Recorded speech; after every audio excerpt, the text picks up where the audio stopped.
Savez-vous que quand quelqu'un est agressé, hein, quand il est confronté à quelque chose d'effrayant, 9 fois sur 10, il fuit, comme les chevaux. Et une fois sur 10, il grogne, comme beaucoup de chiens, et il fait face, et il tue s'il faut. Pourquoi je vous raconte ça? Parce que, voyez-vous, souvent les personnes très très très sensibles euh, ne tuent pas, ne font pas de mal, et quand elles regardent les autres se défendre, elles se disent: «Oh, moi je pourrais pas y arriver».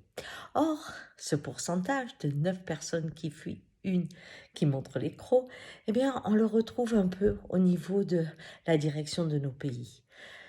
Partout, à la tête des pays, il y a des gens très durs, des psychopathes, des pervers narcissiques, des hommes très très durs et des femmes très très dures, bien sûr.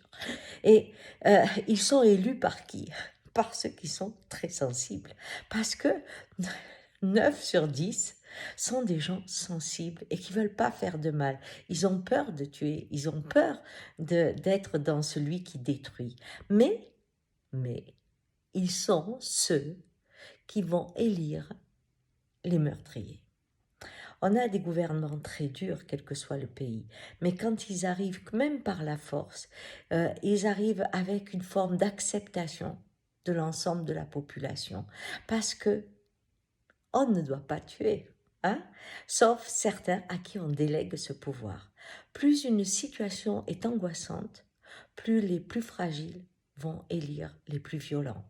Et dans un couple, on voit souvent aussi un qui est très très sensible et l'autre qui est très très dur. Il ne faut pas rêver, c'est pas une mauvaise association. Celui qui est sensible voit dans l'autre la possibilité de faire ce que lui ne s'imagine pas pouvoir faire.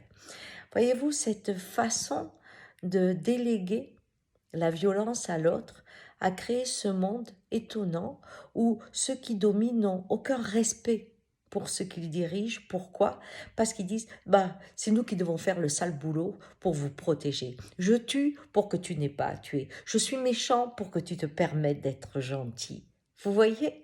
Alors, dans la situation où on est, où on rentre dans cette peur climatique, cette peur alors fantasmée des médias de l'immigré, hein, qui nous prépare à l'acceptation d'un génocide gigantesque, eh bien, on va de plus en plus être dans le désir d'avoir quelqu'un qui prend les choses en main, qui les maintienne à distance ou qui fait ce qu'il faut pour que le climat, ça change. Vous voyez, on cherche des personnes extrêmes. Je crois que c'est cette conscience qui permet peut-être de penser qu'il faut oser regarder le bout de la chaîne, l'acte. Quand je mange du poulet, je tue un poulet. Alors allez rencontrer un poulet. Et puis voyez si vous pouvez le tuer. Et si vous mangez de la viande, eh ben, assumez. Mais quand vous rencontrez le vivant, à ce moment-là, il y a une forme de respect et de sagesse qui se met en place. C'est pas en déléguant qu'on grandit, c'est en assumant qu'on vieillit et que peut-être le monde aura une autre créativité que détruire pour gagner. Ciao!